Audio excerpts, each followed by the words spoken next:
san phát hay phát lâu pi piu pathin lâu pi thằng bên hành lang tuần phát pathin to chấm cái hàng câu lim na đi và hin ngày lúc ta en sung mi so piu na te ho te video chu day khen ema day khen na he ema day khen na nghe ya he son si na he thả lụt no ema day khen na nghe ya chọn phát na thả lụt thế vậy chọn phát na làm ai chi thế vậy em mà đi lần này nghe ya he chọn sẽ na làm thì khul lắm nó cái lần thế vậy thì sẽ đó nó mình he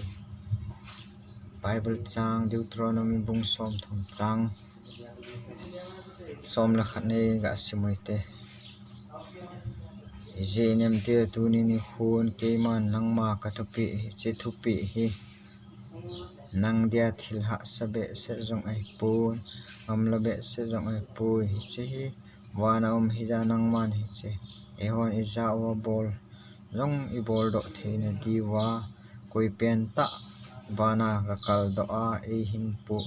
a pi diu ham thia na se ning jong ai pui chole hi che tui khang len ga la hi ja nang man e hon i za wa bol jong i bol do theina diwa koi pen ta hi tui khang len gar kaya hi che hi ho dinga hen pu gar kai ding ham ti a na sei ding jong ai di pun a hi che thu hi nang koma nai cha zo hi che hi na kam sung la na lung thim sunga uma hi bowi ji a sunangin na bol ro thei mong a hi Bible theng sung pathin chan sa phathei bu pi wan lang Bible hin ama dei san na nge ya kisen mini to sim ga vela hanna isau he ama dei san na nge ya chun pat hi na chu ki zo do ta nei wang phat hong che den ki sin hi ti chun apa koma pa phathei bu na nga kuna talu jing ham ati pan jong hi ti chun thiladi tapoi ti head de phanin sau to sim hong Vinwai sun lungnat ta hin khu e ma de ama de than nge ya chula na ki zu do a hi na hi e chun u kanau te ho e ma de than nge ya he chon sina pui manga emo e ma de than nge ya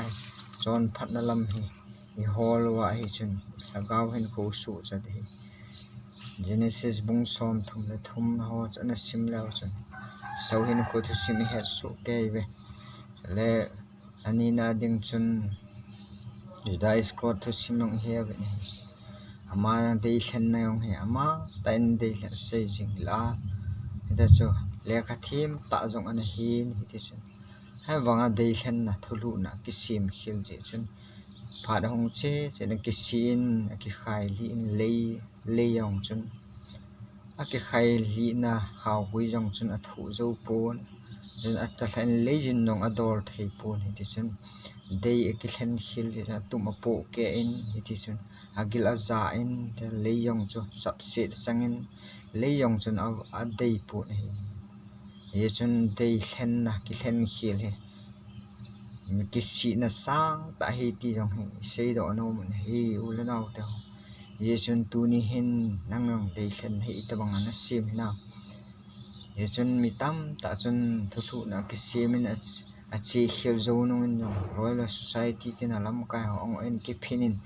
elo society tin a dei ki thlan khil ji en sung boina ka na lungji na posung boina nampi boina so do ji se ma thunge dei thlan hi thun themo chana thun ma thim na chan dei chun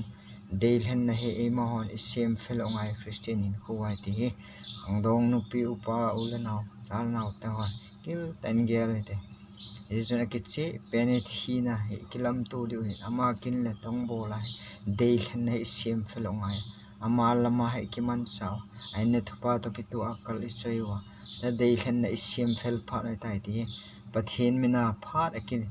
buchil ta je chun iki vel vela ki tim na thu pathin in san san phathei bu pe ta amen